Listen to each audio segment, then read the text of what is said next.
Ladies and gentlemen, please sit down. We're going to begin TED 12. Everybody sit down.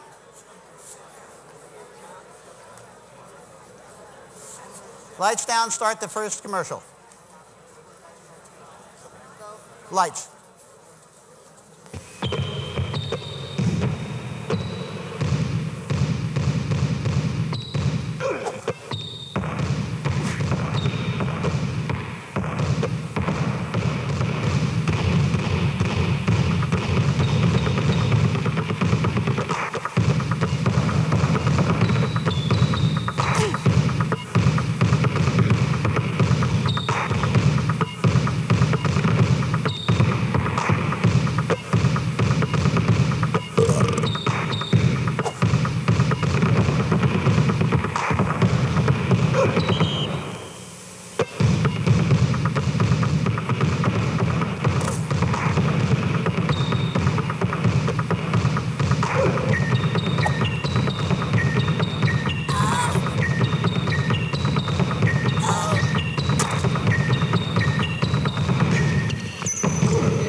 Lights up.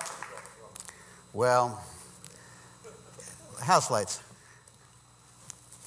Those who know Bobby Burns know his little expression of the best laid plans of mice and men gang after glay. So our first speaker today won't be here for a couple days.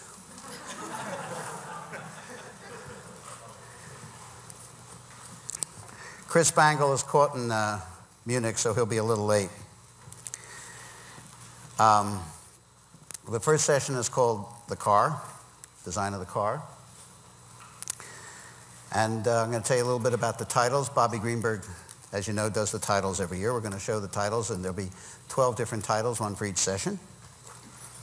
And there's basically 12 different sessions. There's 12 12 sequential conferences that you're going to be at. Each one approximately an hour and 50 to 2 hours long. Hour and 50 minutes to 2 hours long. And each one on a different aspect of the design, as I see design. Some are pretty obvious, design of the car, design of the chair, design of place and space. But then the design of humor, the design of sensuality, the design of the near future, the design of humor, which is particularly interesting for me. The design of creativity, design of life, design of technology. Those are all parts of what I think are design being in the driver's seat in decade 1 of the 21st century. So with that, let's show titles, and I'll chat a little bit more, and then we'll begin.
As you know, a couple years ago, we gave away a book called Understanding USA. And then we had a website that Bobby Greenberg, my son Revan, the RGA office designed, which was really deep and I think decent. And once you put it on the next slide, because over the last 2 years, we've gotten this, I think there's 2 slides, we've gotten all those awards as the best, one of the best websites in the world, the information website on Understanding USA, and most of you have that book. So I'm proud of that, and I thank Bobby wherever you are. Bobby?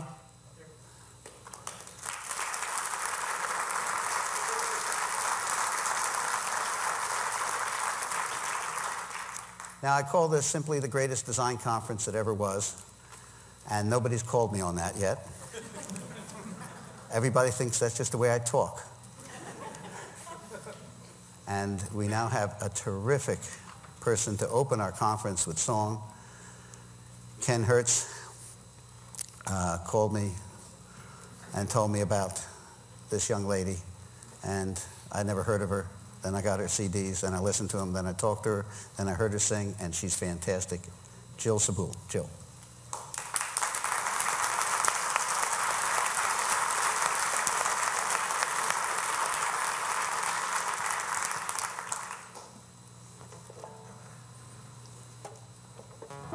She just came from a basketball game. So Richard asked if I would had any song or would write a song about cars, and I live in New York City, and I've never had a car. It's okay. And I thought by now, but I do have a transportation song, and I thought by now you guys would design jetpacks. It's called Jetpack.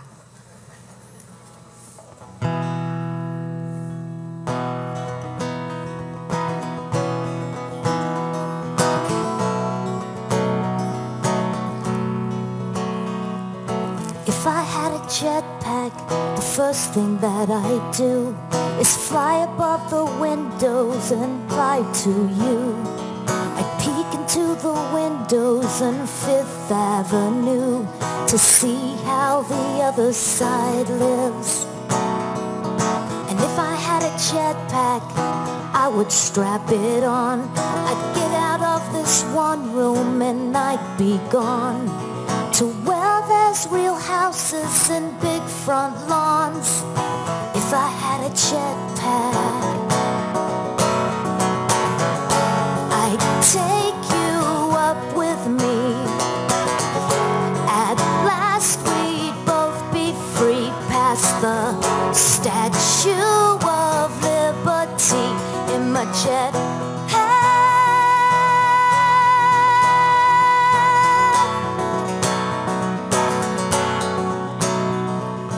If I had a jetpack, I'd fly above the bridge. I'd wave to all my friends who thought I'd never rise again. I'd fly over the stadium to watch my team win. Watch my team win.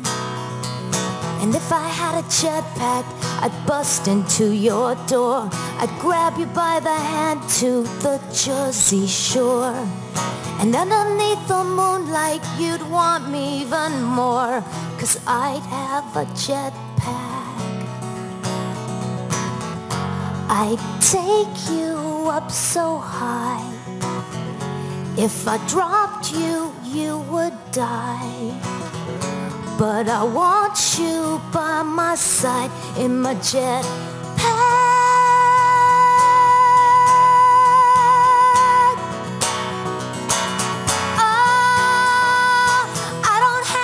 Jetpack, I don't even have a car.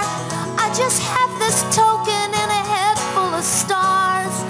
I wish you didn't live uptown so far, 'cause I don't have.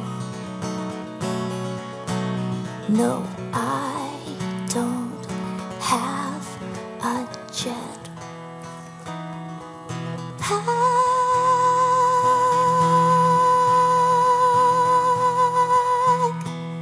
Jetpack.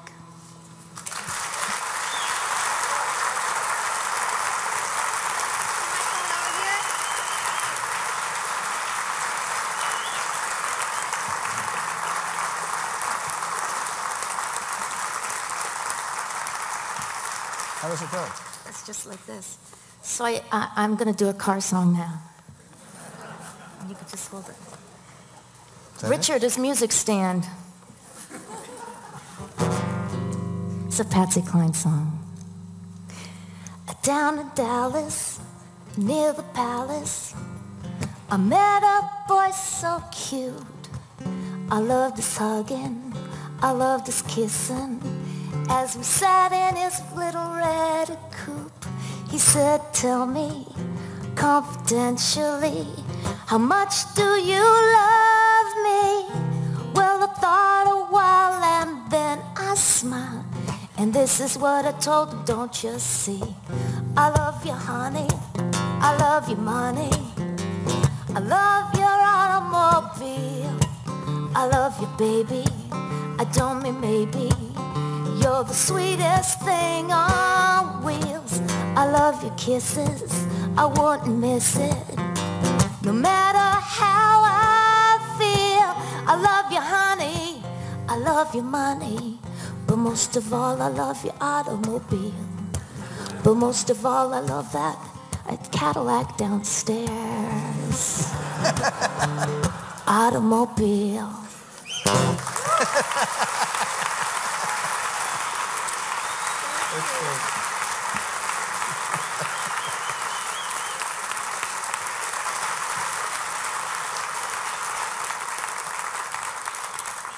She's only here for the first couple days, but she'll be back about 4 or 5 more times to sing. So the first fantastic song. So, Freeman, where are you? Come on up.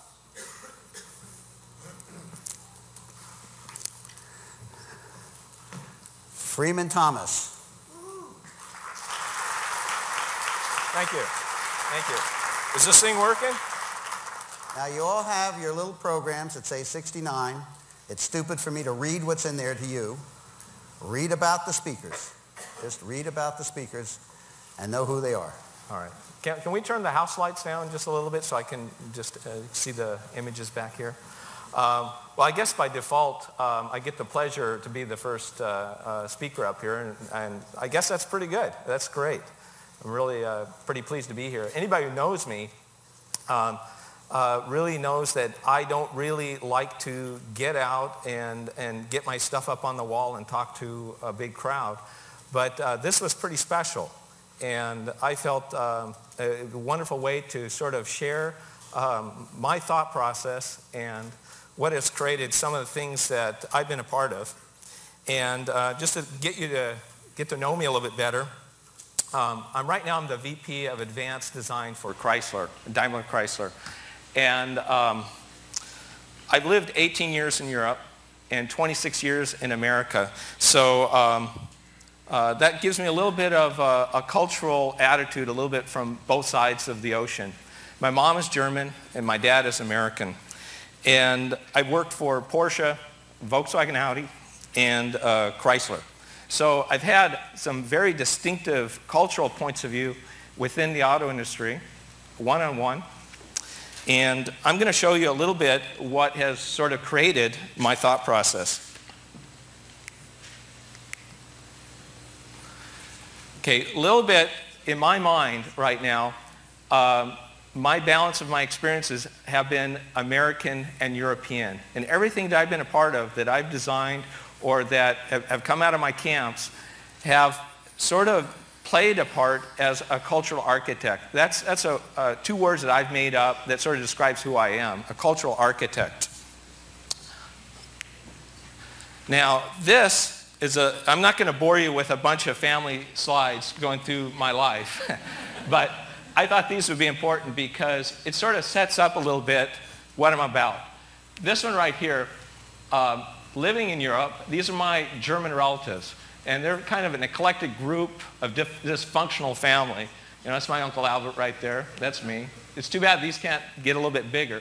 But that sort of set up my early life, you know, being on both sides of the ocean.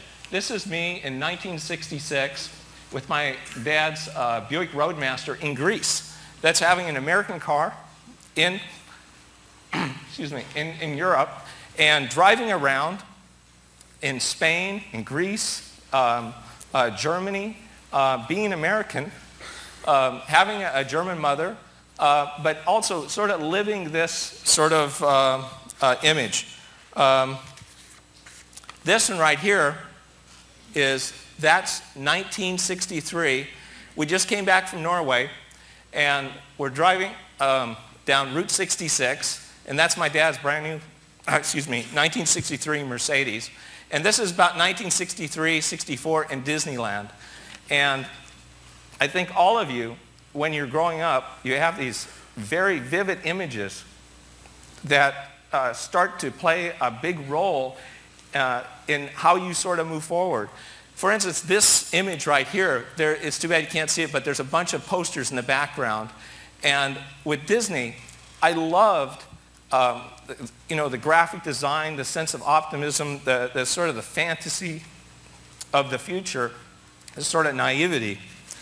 And it made me start to think that as I started to become a designer and with these images, I really felt that car designers need to create a story. A sense of adventure. It's almost like going to Disneyland and seeing, going into Tomorrowland and going into Adventureland. It's no different than, let's say, a scriptwriter or a novelist are to create the story. And a story has to have a plot. Every design that I've been a part of has, in a sense, created this cultural story. And that's really what is probably my strength. Let me just go to the next one here. There we go. People know me as co-creating, co-conspiring the new Beetle or the Concept One. And that was really the first design that I was a part of that really became well known. And the controversy with a design like that is that you're bringing a brand back to America that's dying. And you're doing it with something that is very familiar. But as a designer, you challenge the attitude of modernity versus something that just looks like you just redid the past. And this vehicle really was a challenge because, first of all, it's something that we sold Volkswagen the idea on. And we identified that the design was really these three arches, which we created into the logo. And design has to be seamless from the development of the product all the way through to the communication that is given out to the public. So, we now know that this was a very successful design, a very successful idea, but when we first initiated the idea, we had to keep it completely off the radar screen because it would have been killed. Now, I'm at Chrysler now, and it's interesting to compare the Beetle to the PT Cruiser.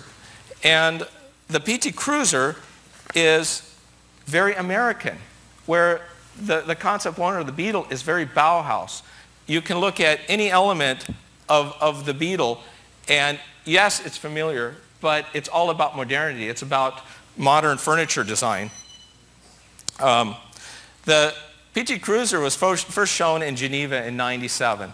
And that's really about this great euphoric American optimism. And it's an invention of space on the inside. That's really the combination of that vehicle that makes it fresh and new. The seating system, with the theater seating, getting in and out. But the design is something that appeals more to a post-baby boomer type of market. And let me go to the next one here. Now, the next design that I'm well known for is the Audi TT. The Audi TT was really about taking a complicated history from Audi. I mean, how many people in the audience really know the history of Audi? I mean, it's a very complex history. Probably there's about 5 of you out there. And what I wanted to do was take this kind of history of Auto Union, which probably a lot of people don't know either, all the way to Audi Quattro, and with the Bauhaus, and create this kind of seamless story that created this absolute modernity. And with the TT, we created the word absolute. It had to be absolute. And just as an example, with the new Beetle, we came up with 4 words: honest, simple, reliable, original. And words do describe the way a product is or what it should be. With these products, as a kind of a cultural architect, you also start to look at being someone that transcends the actual design plate. For instance, give you an example. probably not a lot of people know who Erwin Commenda is. Erwin Commenda was the chief construction engineer for Porsche. And he developed the shapes and the forms and the engineering for the auto unions, but probably more what everybody else knows, he also did the Porsche 356 and the original Beetle. And in doing these designs, I sort of got engulfed into the whole attitude of what the thought process was that Erwin Commenda was doing, but doing it in a modern way. Now, the Crossfire is very different. The Crossfire is American.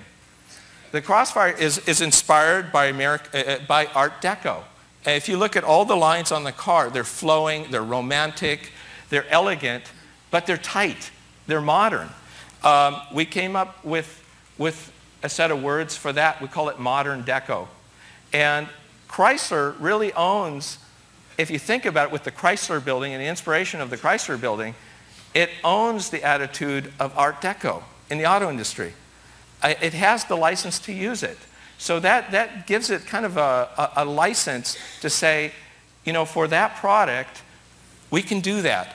And in thinking about Chrysler, I start to think about Steve McQueen and the Thomas Crown Affair. I think of him with Faye Dunaway. And I think of the modern American that can go to Europe and really is comfortable with going, say, down the street of Paris and going to a favorite restaurant and knows everything there is about that culture, but he's an American. And that's really what the Crossfire is about. Crossfire fits in Europe, but it's the American. It's that Art Deco. It's not Bauhaus. It's not Art Nouveau. It's Art Deco. Now,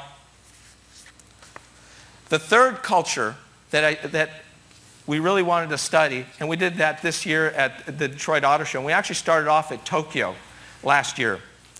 And we were looking at millennials, youth culture, and that's really ages 24 and younger. And I grew up in Southern California for much of those 26 years, went to Huntington Beach High School. I really knew what it was to, even though, you know, I'm 45, but you know what? I still think like a little kid. And with these concepts, what we wanted to do was we wanted to create these concepts that were under $14,500. They had to be affordable to the culture in which you're trying to market them to. And so we start off here with, we have the Jeep Compass, the Dodge Razor, and the Jeep Willys 2. And I'll start off with the Compass. And the Compass, we wanted to grow a new branch for the Jeep tree. We wanted to create something that we knew that we had this kind of military side, you know, the original military Jeep down pretty good. And we wanted to create something else that was, and we started talking about it, and we said, what about creating something that is inspired by the WRC rally cars? Looking at the video games that kids play with. But it had to be authentic to what a Jeep is. So the underpinnings of this vehicle was actually a military spec Jeep platform. But the design language on the vehicle is completely new. For instance, look at the fender forms. And by the way, we have the car downstairs. So, and we brought that here. After it leaves here, it goes to Geneva for the Geneva show. So this is not an old show car. It's brand new. But yet the front is Jeep. And we actually played around with a lot of different designs for the front end, but at the end we decided that everything else was so new, and the interior, you've got to see the interior. It's Gore-Tex, it's the watches or the instruments look like Fortis watches. And it's amazing. We have stainless, we have every kind of modern architectural material you could ever imagine. It's inside that vehicle. And check out the wheel design. Now, I'm just going to jump over to the Willys 2. The Willys 2 is really the military Jeep made modern. And it's about adventure. It's about going places and doing things. But again, it's redefined as a completely modern product design example. And when you get a chance to see this vehicle, And even look at the inside, look at the seating system, it doesn't even have coverings on the seat. It's perforated, and they're plastic, and it's got translucent plastics on the instrument panel, but everything is done for a function and a reason. For instance, the whole chassis on this thing was an aluminum space frame. The exterior body is completely composite and lightweight, but it gives a glimpse of what we can do with Jeep, and showing that there's two different types of branches that we could pursue. Now, the last is, let me just say something about Jeep. Again, it goes with the cultural attitude. Jeep, for me, is the one that's born on the mountain and comes to the city to visit. And it's a whole different attitude than, say, someone that just said, I'm just going to build this all-wheel drive off-road vehicle and then just go up to the mountains and trash it. Jeep has this kind of very conscientious attitude, so everything we do with it has to have this feeling or this sense to it. Even, well, anyways, I'm going to jump on to the Dodge Razor. The Dodge Razor is really about extreme sports and really about authenticity. And these are really, being the latest from my camp, they have to tell a story. And for instance, the Razor scooter, and Razor, the company, gave us the permission to use the name, because early on, when we started to develop the theme and the concept of the vehicle, we said, what does it look like? What's it feel like? And we said, it looks like a Razor, a Razor scooter. And so, that's the name that stuck to it. So even in the back, instead of a spare tire, we have two Razor scooters. So I don't know how many people in the audience want to. So now, the idea of the Razor is that it should be fun, it should be inexpensive, it's minimalist, and it's efficient. And I would love to have had a car like that in high school. But by the way, the color on the car is orange slice. Now, I know I'm taking up a lot of time, and I could keep going here. 4 minutes. Okay. 3 minutes. Okay. Now, there's one last culture that I haven't discovered yet, and I watched it walking through that door. And I tell you, you want to talk about an eclectic bunch of people walking through that door, I'm telling you that you can't really group people into a youth group or a baby boomer or a post-baby boomer. We use these words. But at the end, you have people that have attitudes, and they grew up a certain way. And you could be 75. I have a great friend, Jesse Alexander, is a motorsport photographer, still very active. But he works like he's about 25. And so the idea is that culture is something that is very important in the way that we design something. It's what makes you feel, gosh, I want it. I have to have that. But anyways, that's it. Thank you. Sit down. Stay up here. Yeah. Electronic hands.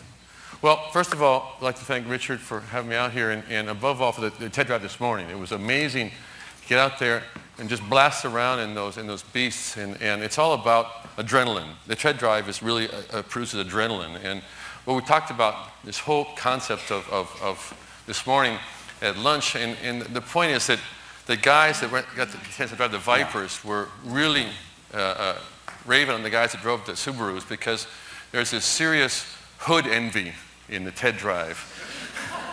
And it's a very emotional state compared to much more of a technical view that a lot of people, you guys have of cars. And so it's nice to bring back in the emotional state.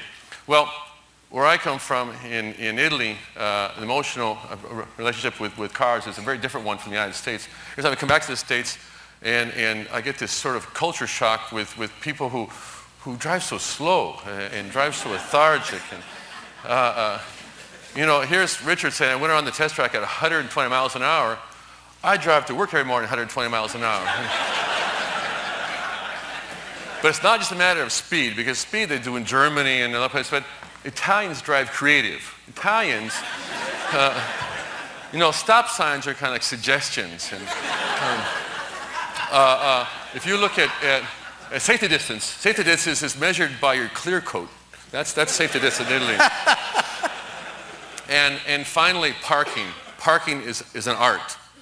If you're around the block, for the 4th time and you're late to a meeting, you find amazing ways to use creativity in parking. Well, the point here is that there's no better place in the world to start working on user interface, on human-machine interface for automobiles than Italy. So let's get into the toys. The biggest problem with automobiles today is that unfortunately safety is a giant priority. Richard mentioned the fact that cars kill people. That's true. And if safety is a matter of survival and survival is a priority, then we cannot possibly command any type of quality of life in this endeavor. I'll give you some stats to back that up. If you look at the number of people in America, number of drivers in America, and the number of cars in America, things are going up quite a bit. This is the 2000 stats. But we had last year 6 million crashes reported to the police. You can imagine all of the fender benders in Safeway parking lots were not reported, so you can almost double that number to get a real true view of what happens in the accident field just in the United States. Out of those accidents, unfortunately they're not all fatal accidents. A lot of them are PDOs, proper damage only. That was 4,000 of those. Over those accidents, 4 million accidents were PDOs. 3 million people were injured in these things, and 41,825 people died last year in car crashes. This is a serious problem, and that means one person dies every 13 minutes in the United States from a car crash. But the same aspect that people die if we don't meet Richard's tight schedule with these speeches this year, so you gotta be careful. Okay, I'm looking for the lights here, so if they start lights coming on. So seriously now, the same figures we have in Europe. We got about 44,000 fatalities in highway fatalities in Europe. About a lot fewer crashes, but more fatalities. So it's a similar type of thing. The problem is crashes cost. There's an estimate social cost of about $150 billion every year in the United States alone for car crashes. This is for insurance money and property repair and hospital costs and lost income. So crashes are a big problem. But why do cars crash? Do guns kill people or people kill people? Do cars kill people or people kill people? Well, obviously it's human error.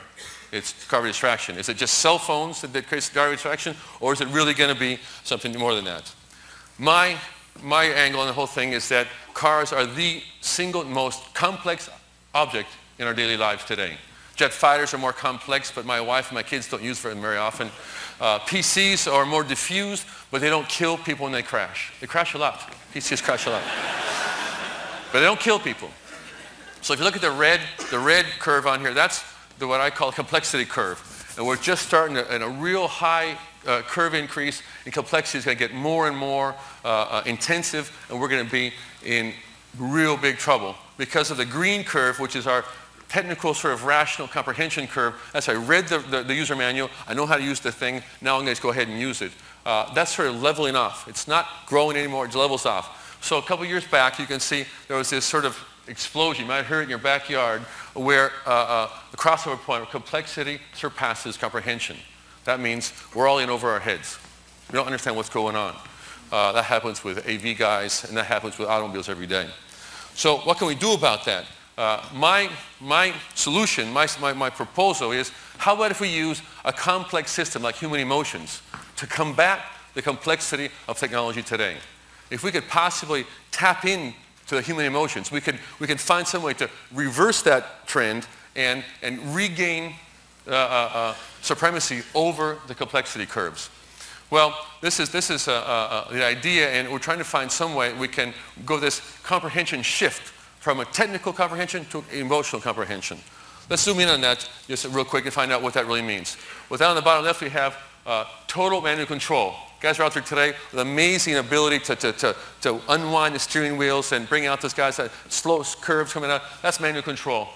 But we're going to go up to, in the future, total automatic control. That's basically hands-free driving. We've done concept cars where you don't use your hands to drive them. They work in a very refined scientific environment. That's coming. That's coming in the future. In the meantime, we'll have a hybrid driving period where we'll have a little bit of augmented reality. We're going to help people do things better. But the problem in this situation is that people have to start getting used to talking to cars. Hal was really good at that stuff in 2001, but he would mention, oh, Dave, your sketching is getting much, much better. Now, if any one of you or I were in Dave's position, we would have said, Hal, don't fucking patronize me.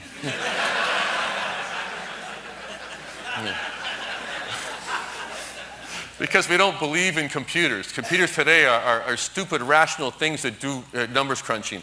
In the tomorrow, they're going to be intelligent, emotional beings that have some way to hook into our emotional situations. And the problem is down this lower element of technical control, the AI guys today, probably a lot of you out there, are all convinced that this whole problem will be just poof, disappear because of the computer's going to learn this by correspondence on the job.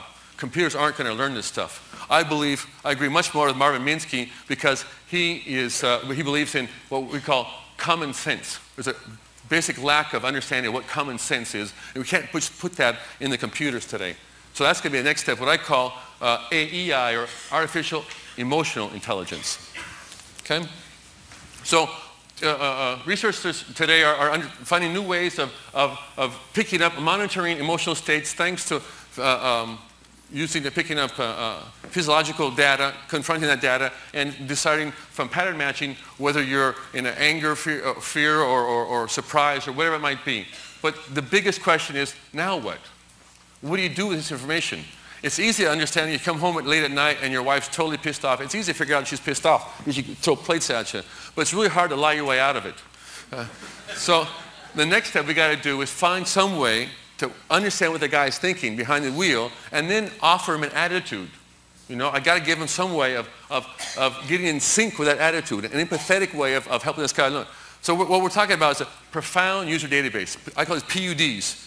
This Ambrogio is this famous Italian chauffeur that understands the woman behind him, understands it. He knows her very well. So we can take this database and grow with it, and that's what's going to give the computer, the new factory-installed chauffeurs, that's what's going to create a way of interacting better with the future.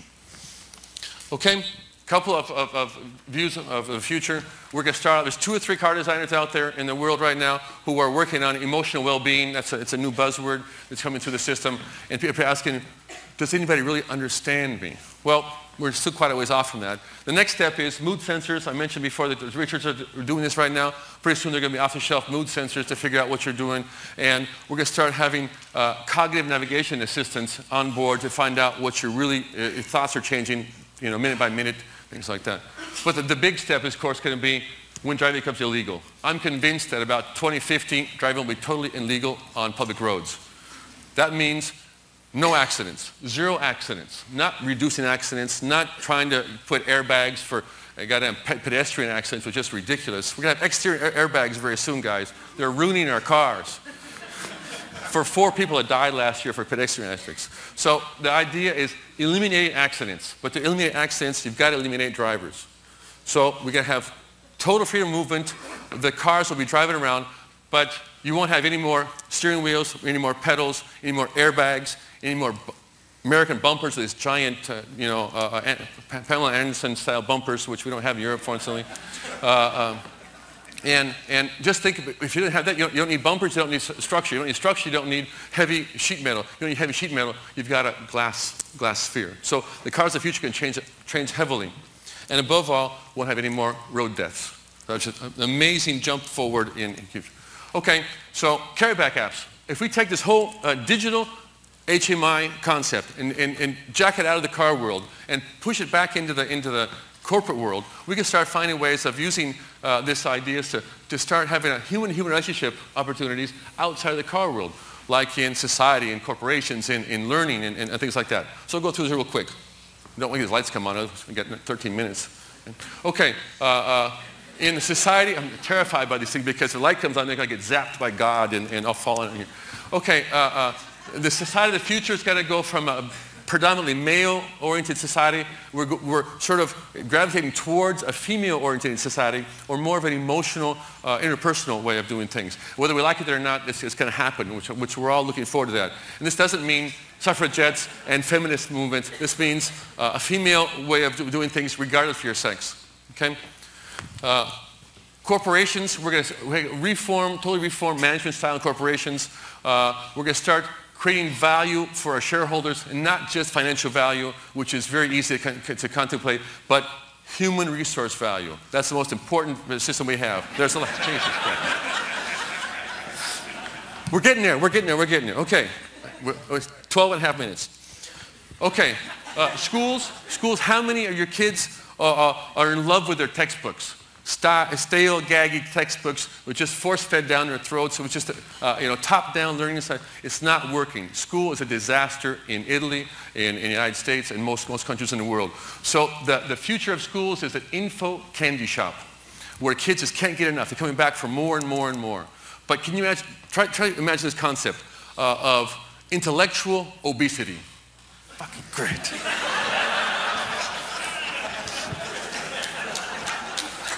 All right. Okay, products. We're going to go from products today that are offending people and humiliating people because they can't figure out where the on button is for the radio is in rental cars. This is a disaster. 130 buttons in the brand new top-of-the-line luxury cars. 130 buttons in the interiors. How many buttons do you guys use in your cars going to work every morning? And the answer is usually about 5 in most of my experience. So the products of the future, not only automobiles, but also cell phones and computers, things like that, will have user seduction or attraction factor, trying to find some way of making themselves more attractive. Freeman mentioned the fact that designers add the fun part to cars. Well, I'm convinced that designers add magnets to products. Products are refrigerators and appliances, but we add magnets to them, make them attractive, make them sexy. So this concept of Star Wars, of tractor beams that emotion tractor beams pull people towards the products. That's what designers do in the future. Okay, humans. The last step, the most difficult step, is try to find some way to make humans a little more better, because we need to get more in sync with one another, more empathy, try to project yourself in other people and have them project them into you. This is going to be another way of making emotional intelligence a lot more useful in our science. So wrap up, we discussed that automobiles are the #1 most complex object in our daily lives today. In the past, humans were, by and large, seen from our point of view as industry, the producers of automobiles, as intruders in our technologically advanced automotive context. We're changing all that now. We're going towards more of a integrated form where humans, automobiles are sort of merging together in this digital HMI world. And this means that we're going to have to start changing a whole series of processes. We went from the HMI development world down into, thanks to this complexity, comprehension crisis, we went into human-human relationship references, and that we dove through the technology revolution. Digital revolution will allow all of us to do anything we want as long as we just declare it. The next step is digital human-machine development. But thanks to artificial emotional intelligence, we can plug that back into society and create a whole series of human development. This is going to be a crossover benefit between man and machine morphing that's going to help both sides.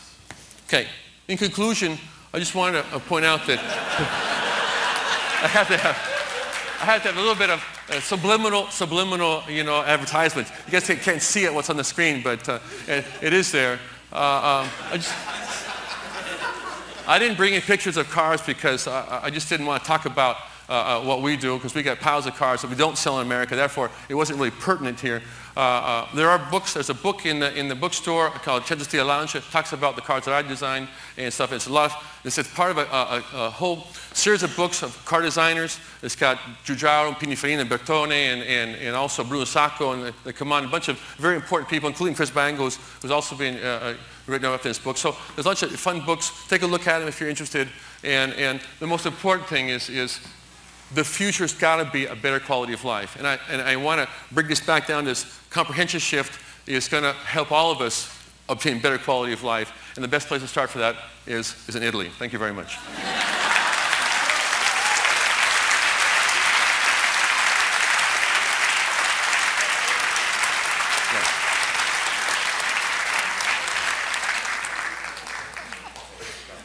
He took a compression pill this morning. When you do the stuff at Expander, it takes 4 days.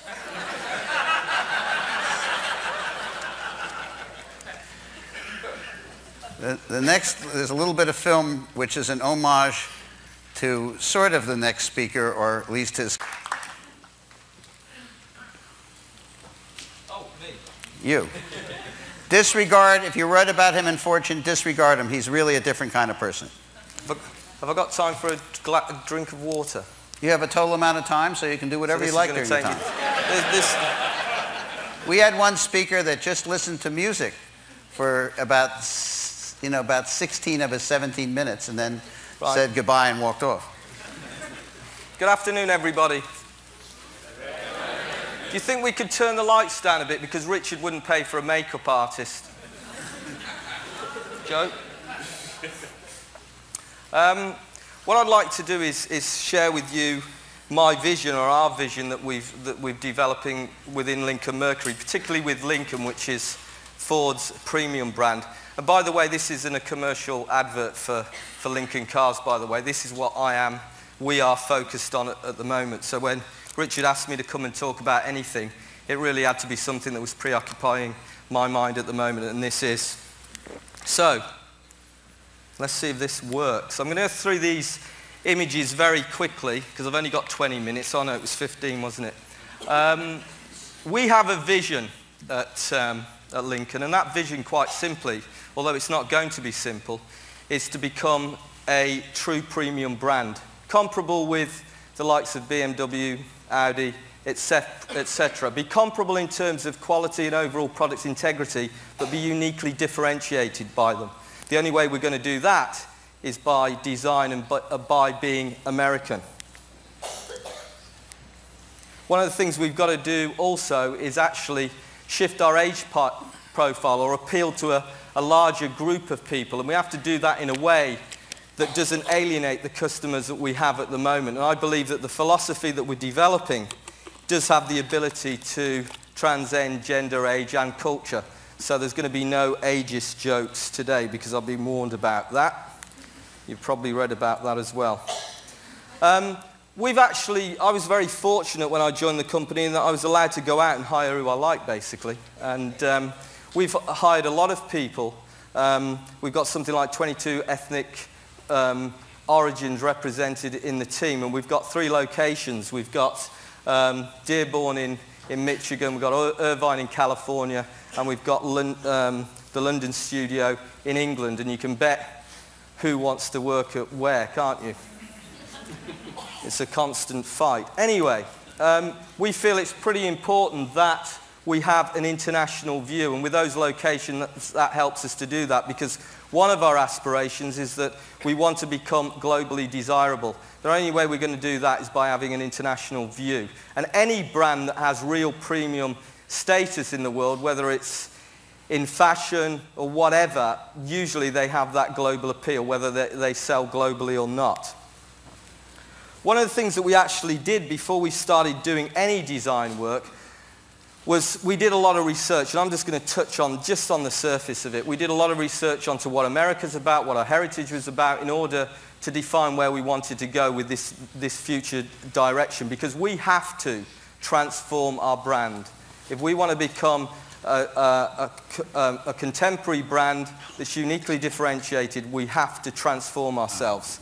We found certain things. Some of the things were obvious. You know, America is a land that has a lot of open space. It's known for its risk-taking. It's known for its being at the cutting edge and being technologically innovative. It's got that Yankee ingenuity.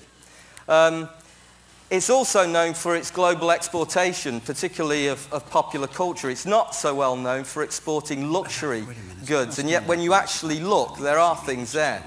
Steinway pianos, Halliburton suitcases, Apple.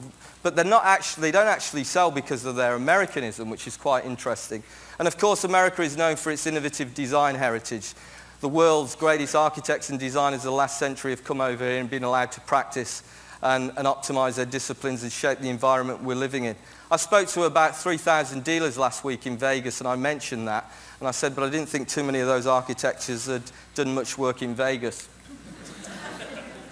This doesn't want to work quickly for me, does it? Heritage. We do have a unique heritage, and again, we went into great detail, but we actually found there was some relevance to it, and it was particularly from the beginning of the 40s to the end of the 60s, with 3 particular vehicles, and for different reasons. The first one was the 41 Continental because of its elegance. The next one was the 56 because of its exuberant proportion, and the next one was the 61 because of what we call its optimized restraint. It was pretty technically innovative as well, that car. And of course, it was very glamorous. It was synonymous with certain iconic figures, and it's that glamour that we actually want to get back, that cachet. In terms of the DNA that we've started to define, well, the first thing, of course, is what we call our packaging and the definition of the architecture. Now, traditionally, designers within the industry don't get involved as much as what I think they should do, and we are playing a key role in defining that packaging and architecture. What traditionally has happened is you've got the engineers over here and the stylists, as they're called, over here, basically throwing things over the wall at each other. And we've got the designers calling the engineers the Flat Earth Society, and the engineers calling the designers the flower arrangers. And it doesn't actually produce great products that way. So that's something we're very aware of and working on. Because if we don't work that way, we actually do become a styling group. Now, I know you're all thinking there, sitting there thinking, well, he looks like a bloody hairstylist, doesn't he? But the reality is, I am a designer, and there is a difference, but I haven't got time to explain why. Jesus, I've never had to do a bloody presentation so quickly. So I'm going to go slow. No, I won't. Sorry. So let's get to some of the fundamentals. If we don't play that role in defining the architecture, we don't get to what we call the optimized proportions that we want. We don't get to the stance that we want, the wheel-to-body relationship. You look at any quality, luxurious vehicle, and they have great wheel-to-body relationship. We want to be a brand that's about restraint, and Wayne, I have to apologize for this image, particularly the one at the bottom where it says wacky styling. I actually showed this to the dealers, and they like that, but you know, don't be offended by it. I honestly believe that a luxury product should really have certain values of integrity that can stand the test of time and have longevity. I think the luxury customer is looking for a consistent message. They're not looking for transient design. One of the things that we're working on is bringing craftsmanship back into the design of vehicles. There's been too much reliance on computers over the last 10 years, and that's something that we're well aware of, and there's a lot more focus on some of the traditional skills at the upfront part of the development.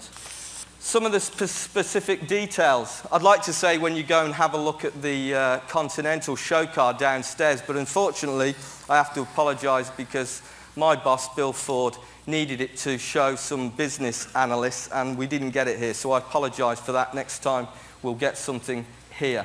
But if you were to look at that car, you'd see certain things like the metal finisher that runs the whole length of the body and gives it its tension. It conveys certain messages about the product's overall build quality. That is a specific Lincoln Q that we're developing, and it's just one of them. There are many. Uncomplicated shut lines that give you optimized ingress-egress is another, and simple body side sections. Simplicity. Innovative door systems is another one. And I've noticed on these images they're a bit, but it doesn't matter. I think you're intelligent enough, I know you are, to see the difference. Details which are intrinsic. You're probably thinking this is obvious stuff, but when you're in a big corporation like Ford, where there's a certain cost culture, it isn't obvious. And a lot of this stuff that we're doing here is part of the education process in terms of establishing where we want to go. The face of Lincoln. What's the future face of Lincoln? I don't know yet. I'll tell you later. Maybe in about 5 years' time. And we've actually got there for the exterior design and overall DNA, and I'm not going to read them all through. But we've got the overall DNA and we've got specific cues. And these are words, but these are words to design to. There are criteria to design to. They're words that we can turn into tangible design. One of the things that really frustrates me as a designer is that that Y dropped from the Contemporary. Not that, but You know how it pisses you off when the press gets something wrong, when they really don't understand what you're talking about? You know, when we showed the Continental in LA and Detroit, there was a lot of very positive feedback in terms of the direction. But there was this word that kept cropping up, retrospective. That is not a retrospective car. That is thoroughly contemporary. Yes, it pays homage to its heritage, to the execution of specific cues, but it's thoroughly contemporary in its execution. But unfortunately, not everybody gets that at the moment. But they will. One of the things that one of our leaders, Wolfgang Reitzler, I'm sure you've heard of him, he's a bit like me as well. He's very unpopular, particularly with the press. He said, how stretchable is this DNA that you're talking about? Because he really liked it, and we've got approval for it. We've looked at it on the coupe that was shown in New York last year. We've looked at it on the Continental. And we will look at that on our next show car. And honestly, it doesn't really look like that because that looks very, very squashed there. But it is very stretchable. The interior DNA, quickly. I think our area, the area that we can really excel is in the interior, the optimization of space, because this is where the American part comes in. If you have a look at that Continental, you can imagine it. There's lots of pictures of it around. There's a very innovative use of space, from the way the trunk hinges to the way the seats articulate. We want our interiors to be inviting. We want them to be comforting, and we want them to be indulgent. But above all, we want them to be sophisticated, and that is a sophisticated interior. One of my colleagues mentioned this earlier, this bit about intuitive functionality. When you get into a vehicle, I don't know about you, but I don't want to have my brain tested. I don't want to think that I need to be an intellectual colossus to understand how the thing blooming works. And I think simplicity is the order of day with a luxury product. It should almost do it for you. And of course, when it comes to the overall architecture of interiors, we want symmetry, we want linearity. Specific cues, combining analog and digital is something that we're looking at. Sit down, Richard, I know I've got to get off. Do you want to hear me or not? Do you want to hear me? Thank you. I'm nearly finished, honest. I love discipline, don't you? It'd be all right if this thing worked properly. Okay. One of the other things is what we call seating exploration.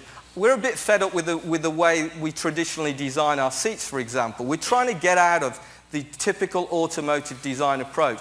And when you have a look at the seats that we've developed in both the concepts that I've mentioned, you'll see what I'm talking about with the way the seats are anchored off the central tunnel. Ambient lighting is an area I don't think we've capitalized on yet, and we're working on that. And of course, I've talked about the unique, innovative door systems which give you ingress, egress, pillarless opening, and all those great things that if we could have them on the road now, I think we'd be the best luxury car in the world if we could get them now. There's the overall DNA for the interior and the specific design cues. I'm not going to go through those. But what this is about is saying to the designers, there's the criteria. Stop searching for the elusive. That's what we want to be about as a brand. Now just go and implement it. Easier said than done. Craftsmanship. Well, we're renowned for our craftsmanship at Lincoln, aren't we? That's a picture of me. I haven't changed much, have I? I got a little bit taller, not a lot. And of course, craftsmanship is more than shiny surfaces and tight panel gaps. It's about tactility and precision. We call it PP&P, precision, precision, and precision. And you might think that's obvious, but it's not actually in terms of achieving it. It's about using the most appropriate materials, and it's about being crazy for that detail. In fact, it's about the emotional and the tangible elements coming together to create something that the customer says, I can't live without that. Reducing cladding to a minimum, and finally, quality in design. Now, I'd be a fool, and I'm not, honest, to think that I could go to Ford and help create this vision and think we could implement it straight away. We're actually having to put processes in place and, in order to define, to create this vision. We're tailoring the processes to our needs. And it's actually causing a lot of tension, I have to admit, within the organisation. But the tension is good, because out of the tension we'll get true creativity instead of mediocrity. Finally, I said it was finally, image. Image is everything, isn't it? Luxury customers want to think themselves as being ambitious, rich, unique, sexy, even if they aren't any of those things. And I keep telling our dealers this, but image is everything, and our dealers at the moment are investing millions of dollars into new showrooms, and it's imperative that they get that right. So we in design are helping in that, in terms of defining the way the architecture looks, the furniture, and the overall feel of our showrooms. We've got our own merchandising team now that are specifically designing merchandising that relate to that vision that we're actually creating. Finally, Mercury, that's the third finally. I haven't mentioned them yet because, to be honest, we haven't even thought about it. But a lot of pressure was put on me saying, look, you know, you've got Mercury as well. What are you going to do about it? The reality is Mercury makes a shitload of money for us. And so we've got to reinvent it. And that's the process we're going through at the moment. Not with that vehicle, I can tell you. So we've appointed a new director of design who's within my team for Mercury, and we're going to get focused on defining an image for them. And all this is going to take a real effort. The one thing I'd leave you with, and it's just very simple, is that, you know, good design sells product, bad design doesn't. Thank you.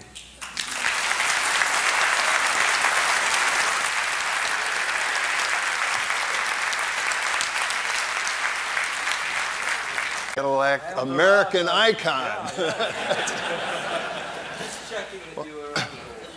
Well, good afternoon, everyone. And you know, my entire career has been with General Motors. And shortly after I started working for GM, they asked me if I'd like to take a short overseas assignment, anywhere from 6 weeks, but maximum of 3 months. And I'd always wanted to visit Europe, so I said yes. And nearly 27 years later, I returned to the U.S. So I've had about 13 years of my career in North America and 27 years in Europe.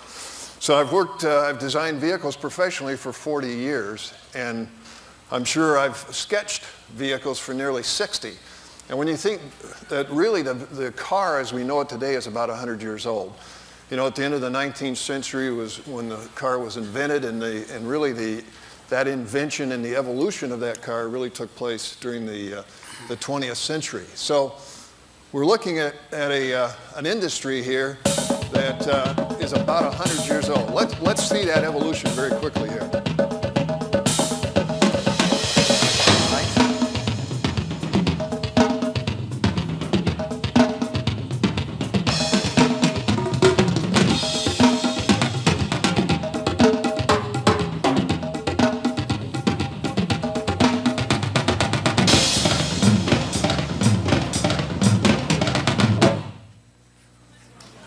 It's an interesting group to ask questions of. I think they're good. Now, what I wanted to talk about today is that a lot of us believe that we're really starting a journey through the 21st century where we're reinventing the automobile, certainly as we know it today. Rick Wagner, our president and CEO, well over a year ago, had asked the question, what if we were to invent a vehicle today with the technologies that we know about? Because obviously a lot of these technologies would have been hard to envisage 100 years ago, and to some extent even a decade ago. But other people have also asked that question.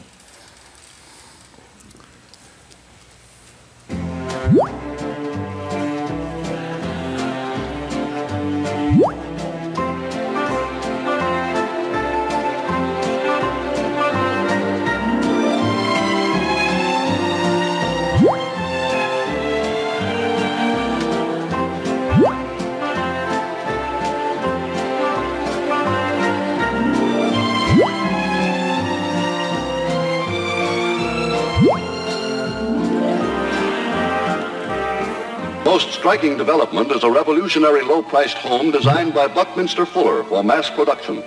With their present potential, the nation's aircraft plants could turn these out at the rate of $2 million a year. Well, Mr. Fuller, why a roundhouse? Why not?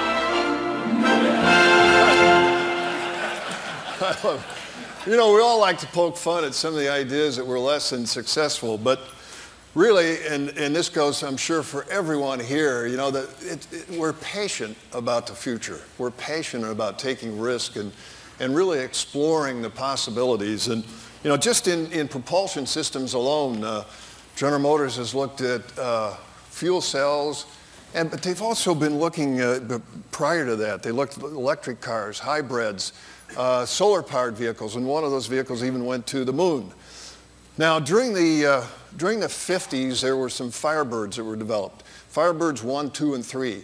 And in design, we have been thinking for some time now, what would we do to create a vehicle like this that would create this sort of excitement and enthusiasm in today's world with today's values? Now, these vehicles have, Larry Falloon and his people and with the R&D people have completely restored these vehicles. And they run them at some of the Concours events, and I mean, they really attract attention. But the latest technology at that time for propulsion systems were gas turbines, jet turbines. And of course, today, it's all about fuel cells. Now, General Motors, as I mentioned, has really made just an enormous commitment to fuel cells. And the components have been getting smaller, more powerful, and more efficient over the years. We've even shown a stationary generator, which shows some of the fuel processing and the fuel stack technology that we're developing for our vehicles. But other manufacturers, too, are looking at sustainable energy, zero emissions, and zero noise. But the thing about these vehicles is everybody's putting these fuel cells in the conventional vehicles. So the only way they look different is they have these graphics written all over the side that says this is powered by a fuel cell. So to that question, what if we were reinventing the vehicle, the propulsion system's got to be a fuel cell. Now R&D and brainstorming also wanted to look at the drive-by-wire. Aircraft have used fly-by-wire technology for some time now. So drive-by-wire for a car opens up another dimension. Now SKF and Bertone created a concept vehicle called the Fiello. They showed last year in Europe, and it really shows this control module. There's no foot pedals. The throttle, the braking, the gear changing, everything is in this control module. It swings from left to right. Obviously, it offers enormous opportunities for different kinds of packaging in a vehicle. And a lot of the transportation vehicles that we use today, and even entertainment and video games, the primary interface is with hand controls. So we added the drive-by-wire to the what if. Now, that really made interchangeable bodies possible. Because for years, designers and lots of other people have considered the idea of interchangeable bodies. I think ever since they started dropping bodies under chassis, I know design schools and concept cars have shown them, but now the possibility you could even pick out the body style right in the dealership. So we put it all together. Now the big deal here is the total is more than the sum of its parts, because what's new here is really the combination of these things. And we thought, well, what would a vision to show what is possible using these technologies, might that vehicle look like? Now, Rick Wagner had a chance to introduce that last month at the Northern International Auto Show. It's my pleasure to present autonomy.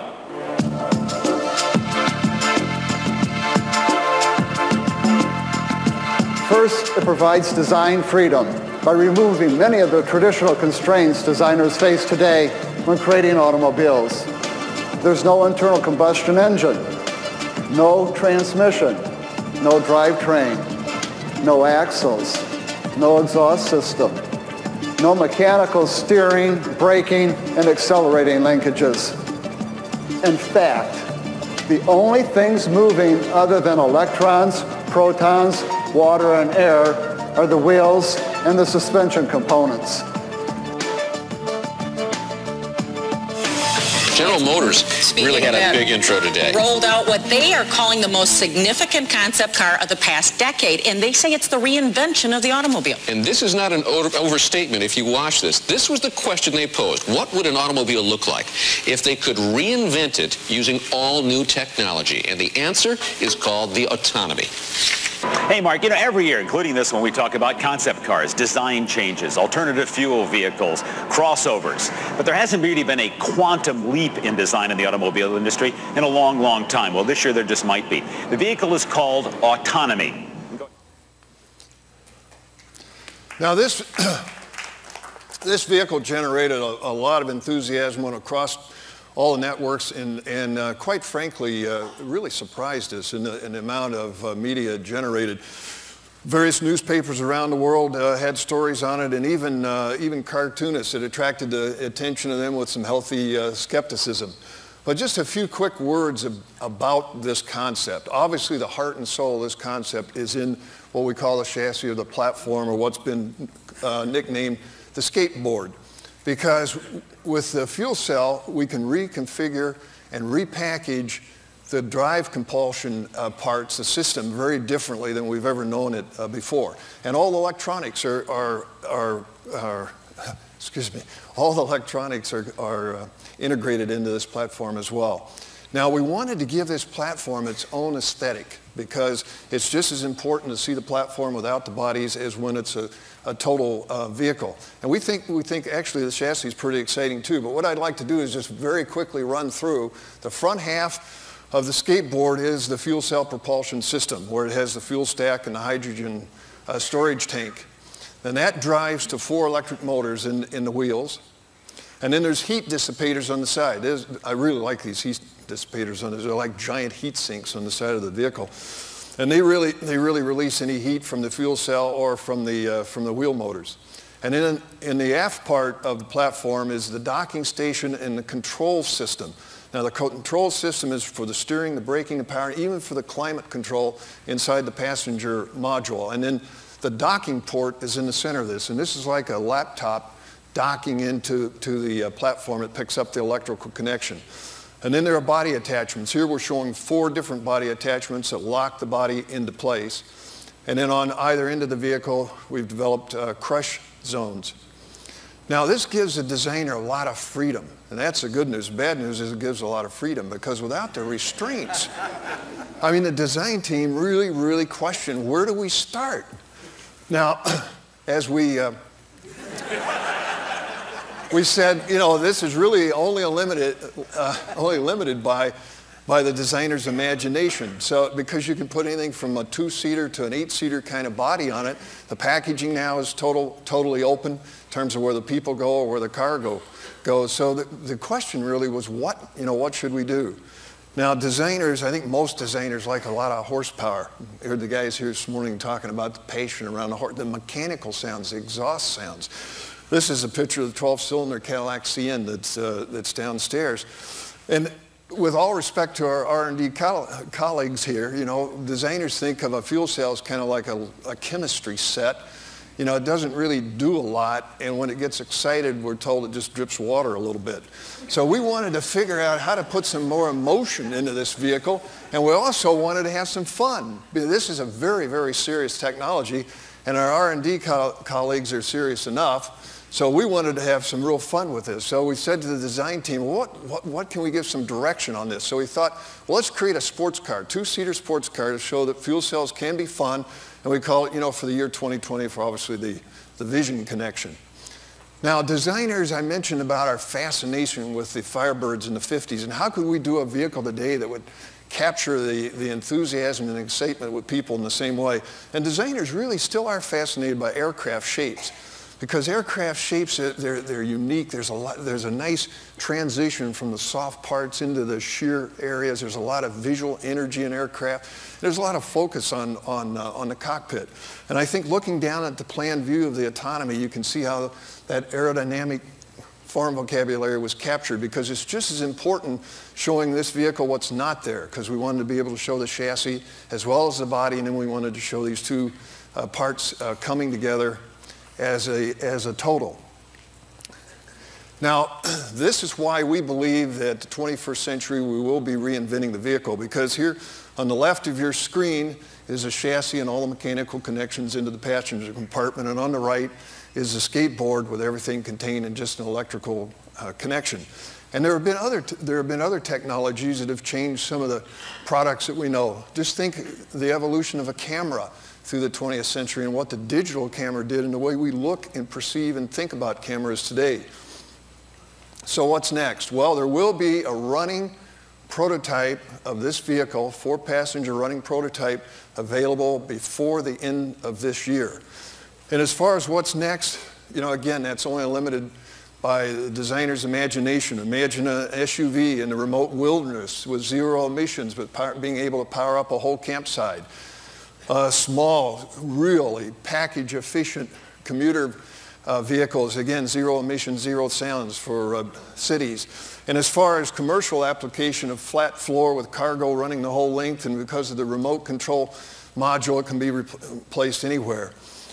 Physically challenged electric-driven wheelchairs will move right into the vehicle, lock in place, can be driven from the control module while the wheelchair is recharged in the vehicle. And this is one of my favorites. I love motorsports, and I guess, I don't know if a fuel cell is still a motor or not, but just imagine this race in the future. You can just hear the crowd. All you hear is the crowd, and you hear the tires. And then again, you know, Batman, you know, OnStar, we use the Batman ads, you know. I couldn't think of anything that would be more exciting than the next Batman movie would have a fuel cell Batmobile. Now, you know, designers, and I know just about everyone is fascinated with the future, and we all try to envisage it. And a lot of, you know, there's been a lot of visionaries from Da Vinci and Jules Verne, George Lucas, but it's always expressed in the current vocabulary of today. The ideas come true, but they look different. Here's a showroom now. Animation is part of the design studios now. And here's an idea of a test drive in a showroom with the autonomy. See the people getting in, the doors closing. The vehicle will move out of the showroom. And this is all done in automation now within our own studio environments. And the next shot we have here is the vehicle moving down Jefferson Avenue in front of the GM World headquarters. And it puts it in a very realistic environment into the left turn lane with a turn signal flashing, making one of those strange Michigan left turns. Now, we believe that, as everyone in the room does, you know, the ideas today will shape the future. And we don't know what that future looks like, but we're convinced that with fuel cells and drive-by-wire and even interchangeable bodies, this vision really does give a glimpse of what's possible. And we believe that here at the very beginning of the 21st century, we are on a journey to reinvent the cars we know today. Thanks very much. So I have some design complaints about these sorts of things. And that began making me think about what Michael Robinson was talking about in terms of human emotion. And of course, the first thing I thought was, he's got a really great stash. And he's got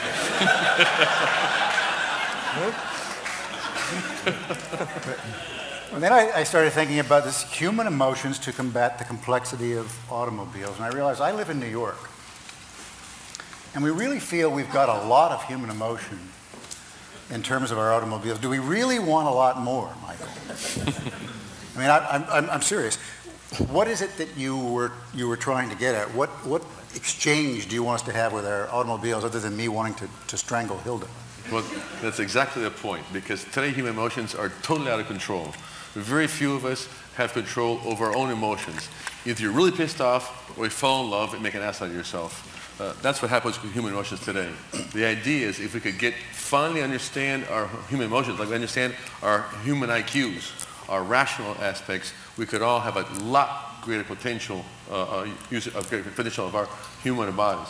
And road rage is a typical problem today, and people getting out and fighting. I read in the newspaper today that some Hall of Famer, a baseball player, was put in jail for road rage. I mean, Jesus Christ.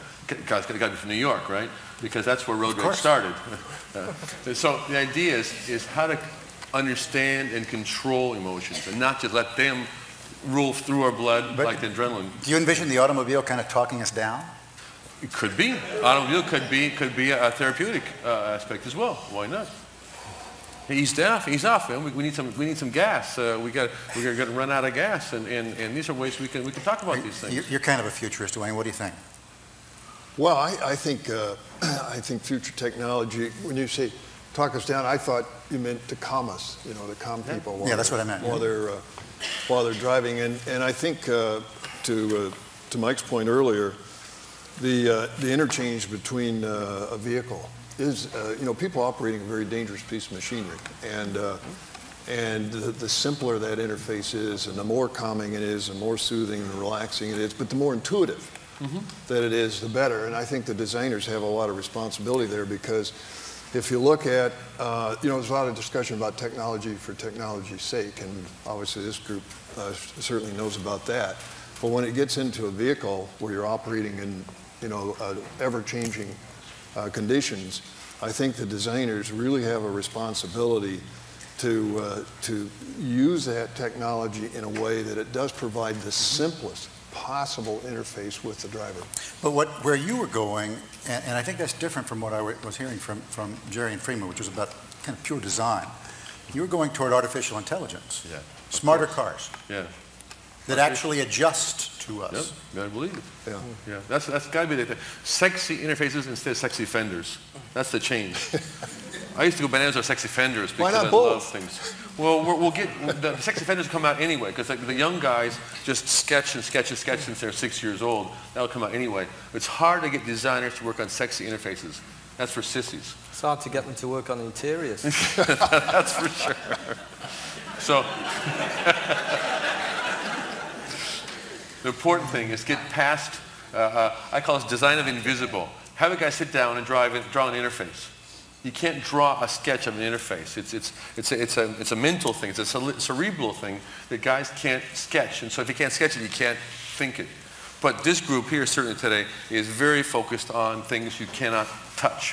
Things, websites, things like that, or virtual worlds. We're going heavily in the digital world. We've got to come to grips with this. It's not just sexy fenders. I don't disagree with any of that, but I think it shouldn't be technology for technology's sake. And I think the technological benefits should be hidden, because I don't think that customers really, certainly in the luxury car sector, they want to know that what they're buying is technologically innovative and right there at the cutting edge. But that's all. They don't want to know any more about it. They want everything to be done for them. And emotion is still a value. It's a human motion. That's sort of, unless I have that, I'm going to die. I just don't think you can forget that. And sometimes technology can sort of overshadow that as a design fact or a product business fact, if you like. But do you envision automobiles that are not only intelligent in the sense that they sense how the car is performing and adjust to it, but have an emotional quotient and actually talk to us and relate to us? Well, I can always remember there was a car in the UK called it wasn't the Mini Metro, it was a Mini Metro, and it was Montego. You remember that, Wayne? The Montego. Yeah. And it used to talk to you, put your seatbelt on and all this sort of. And I know people used to tear the things out because it used to infuriate them, And they used this as a real sort of, they advertised it, and it was a real flop. Yeah. I just think the technology has to be there, but it has to be sort of hidden, if you like.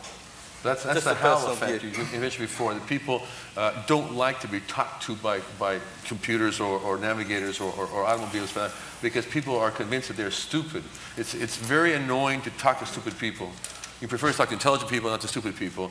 And if you talk to stupid machines, it's even more infuriating. So people don't want to talk down to objects. They definitely want to be talked down to. So the problem is today, I like your point, Wayne, that we are patient with the future. That's a very important comment, because people are so willing to jump off in a deep end in some unknown land, but it's going to take a while before this stuff sort of blends into our culture. It's a cultural problem, not a technological problem. Technology is all there. It's coming, and it's coming too fast. I think if the technology is there to improve people's lives and the way they interface with the world, then that's fantastic. Yep. If it's there just to try and differentiate one product from another, then it's marketing. It is sheer marketing. I'm more of a minimalist and a purist, and I really look at the car as a mainframe. And the vehicle should be, the whole momentum of the future is becoming more and more complex, and we have to create something that sort of says you have to use your intuition and how to simplify the whole device. And if you use the car as a mainframe, and I look at like the fuel cell vehicle, I look at all those future technologies, I see that as a mainframe. That's a mainframe that you're going to have this kind of stuff. But then all this technology, it's like I have a cell phone. Next year, it's completely out of date. So if you buy and you invest in the auto industry, creates this vehicle that it started maybe 5 years ago, and it's coming out into the market, and it's already old. So, but you have to take the attitude of creating a mainframe so that you develop, if technology comes on the market, if it's his technology or if it's his technology or whoever, you can add it to the vehicle. You can build it in. So you tune it to the way you want to do it. Some people don't want it. And I think it's more important to focus in on what is it that the vehicle is supposed to do. And that's really where we have these segments of vehicles. And the segment of a vehicle is really about creating that mainframe. Okay, that's a really important question. And let me ask you, as flower arrangers, where's the Flat Earth Society then? What is the point of automobiles? And I don't mean that to be a stupid question. What do you, as designers, when you come to a blank piece of paper, what are you trying to do? You know, it's really interesting. My old boss at Porsche, Tony Lapine, he said that the car will follow the horse. 200 years ago, the horse was used, on the farm for work, and it was used for sport. And today, if you watch where the car is going, it's becoming a personal thing. And where's the horse today? It's only used for sport. And that's really where the car is going to go, this individual transportation. It's because you desire it and you want it and you want to have this individual space. And other forms of transportation, mass transportation, things like that, we have to develop and we have to create the infrastructures to be able to go from here across the country in the most efficient ways. But we will never get rid of this personal space. And that's really, the idea is, how do you want to spend that personal space? Be a little sports car, you can go off-road, you can race it, you can take your family across country. It's your space. A good example of that is that, for me anyway, and I don't disagree with anything Freeman said there, is I travel a lot. And, if I'm in London, if I'm in New York, the reality is a car isn't a lot of use to you when you're in those cities. But say if I'm in London and I'm travelling up to the Midlands where I still have a home at the weekend, I'd much rather be in my own car stuck in a traffic jam than be on a train with a load of people, because you're in your own space, you've got your own environment, your own privacy, and that is something that is, I think, is so important. People aren't willing to give that up. Yeah, personal mobility is definitely important. But the point is that if you, I have meetings in Torino, meetings in Milano, which is about 120 kilometers. That's about an hour and a half. If I go 120 miles an hour, it gets even shorter. But an hour and a half going, an hour and a half coming. It's 3 hours out of my very, very busy workday, totally wasted. And that's 3 hours. I could have been working on TED presentations. I could be working on lots of things that I just blew away 3 hours trying not to kill myself.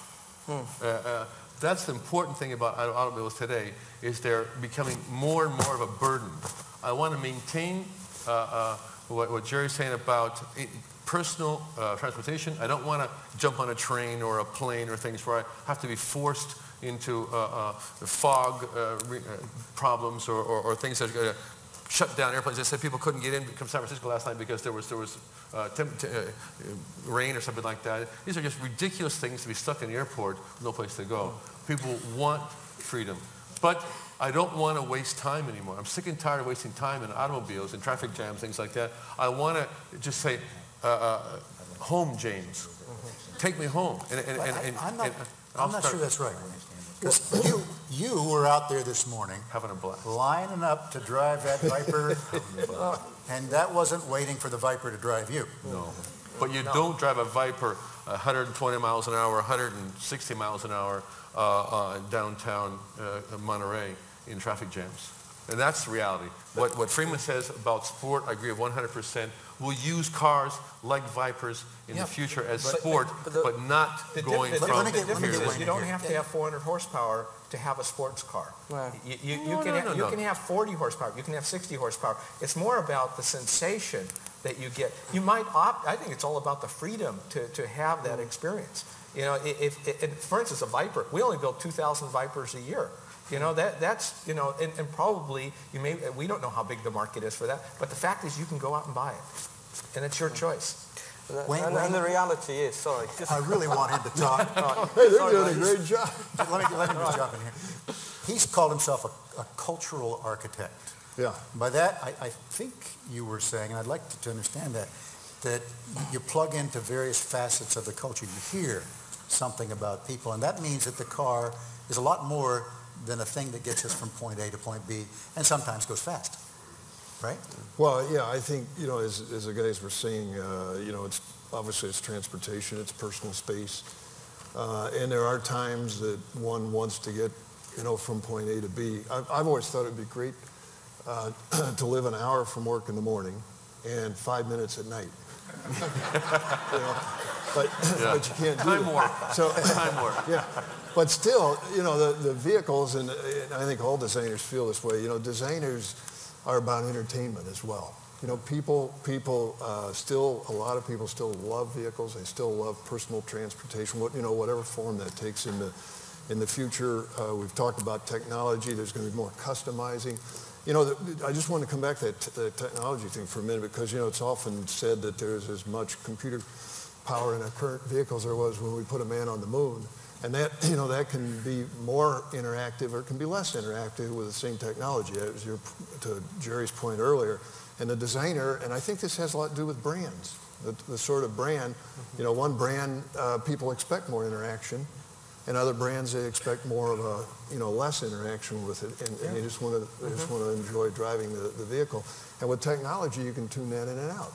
And so and then I think there's the entertainment factor, you know, getting back to vehicles. And the earlier point too, I know every designer is going to say this, the vehicles have just got to be something that are so beautiful that you just have to have. And there's still, I believe there's still that element. That's the magnet. And when you think of a product, and Richard mentioned a product is big and expensive, and some people buy more than one, and it's the biggest brand anyone ever, you know, it's the biggest brand anyone ever buys when you think about it, where it still has the nameplate on it. You know, some people buy clothes and various other things with brands, but nobody buys anything bigger than a car with a brand. So that raises a question. You guys seem really smart. You're obviously impassioned about your work. So why are there so many really ugly Good question. cars that don't work very well? I mean, who are those people? We don't know them.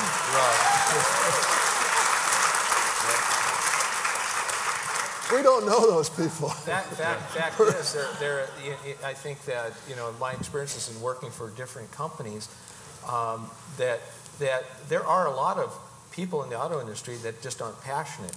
And I think that it's creating the process so that at the end of the day, you can process the most beautiful. See, a design of a body, you know, it depends on what your definition of ugly is, because the body of a vehicle should communicate. It's a communicator of what it is.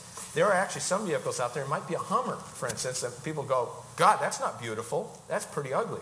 But I want one. But, what's that? But I want one. I gotta have one. I want Gotta one. have it. So you know, ugly is, or the original Beetle. People used to say, gosh, that's ugly, and Volkswagen actually created their whole ad campaign about this car See, being I think ugly. that's dodging the question, Freeman. You and I know there's a lot of ugly crap out there. Oh, there is. Absolutely. Absolutely. Can I talk? See me stop me last time. I think you're right, there are. But one of the things that is a fact is if you consider the complexity of the business we're in, and to explain that today would take a long time, because it's an incredibly complicated business we're in. When you consider, you know, all the people that have to come together, that have to interface with each other, the high levels of investments, the materials, that, you know, the decision-making process itself is incredible. That from concept to production generally takes 4 to 5 years. And then, you know, as a designer, it's incredibly frustrating, because you design something in a studio, there's a clay model and it's Dinox and it looks beautiful, and then suddenly everybody comes in, suddenly everybody's an expert. You get the finance man comes in, don't know about that form, and then you get the marketeer in, and suddenly he's an expert on wheel-to-body relationship, and then the cleaner comes in and he doesn't like it, and then the president's, you know, wife comes in and says, oh, can we raise the back end? You know, they're all bloody experts once there's something there to criticise. The interesting thing is, you don't see too many of them around when there's a clean sheet of paper and there's a lump of amorphous clay in the design studio with 6 hairy-armed model makers waiting for design direction. Well, that's a cross we have to bear. That raises a really interesting...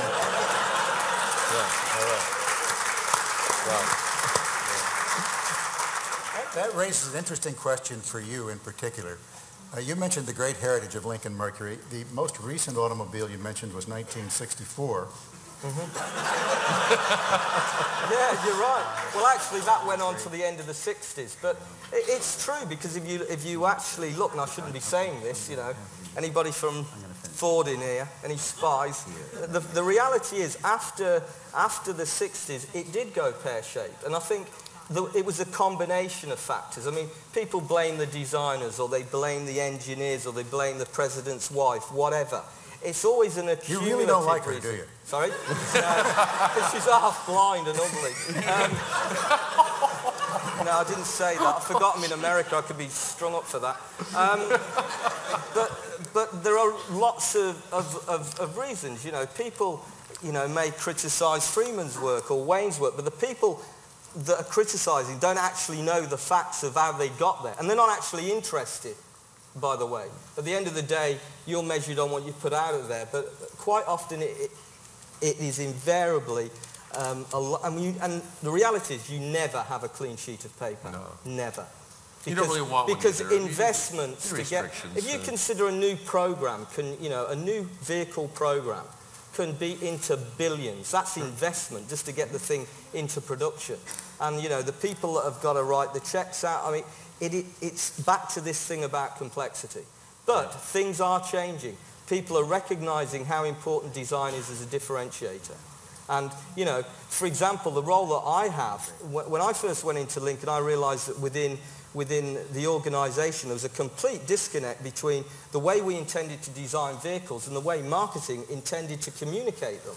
And design, my job now isn't, I don't see my job as just designing the way the vehicle looks. I see my job as designing the brand. And that was pretty uncomfortable for a lot of people in marketing and other areas of the company.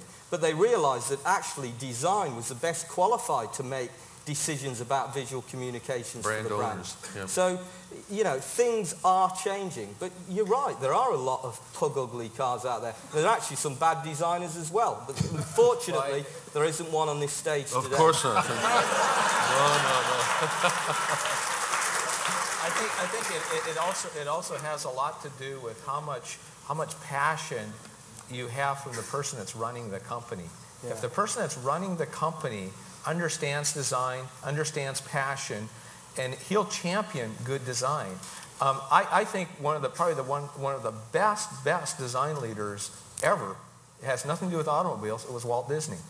And you want to talk about brand, and you want to talk about vision, and to be able to put his hand and his ideas and his philosophies to every single thing, besides things that were solid, but talk about a complete philosophy. You have a leader that understands what it is about that you're going to do. People will follow you, and you can funnel and channel those ideas into the best products. If you have someone at the top that's thinking about just the cost or just thinking about other areas and not holistically, first of all, you have to have someone at the top that has really good taste. But seriously, do the engineers just think you guys are a pain in the ass? Usually, yes. It's always a fight. Well, and the whole point that Jerry mentioned, the fact that it's so complex in this industry of fighting between, you know, throwing the things over the wall between engineers. And now the engineers are in the studios and the designers are going to engineering meetings. And so it's becoming more of a Tower of Babel, you know, where people are really confused. But the important thing is that is the whole idea of what a compromise is. The answer to your question, why do ugly cars exist, is simply compromise. And, and quite often it's because of commitment. All of you probably have Chris Bangle here for this. All of you have mentioned airplanes. Airplanes, fighters, how beautiful they are, how much you would be attracted to. Those seem to be designed by engineers for function, purely for function. They don't need flower arrangements, and they're beautiful.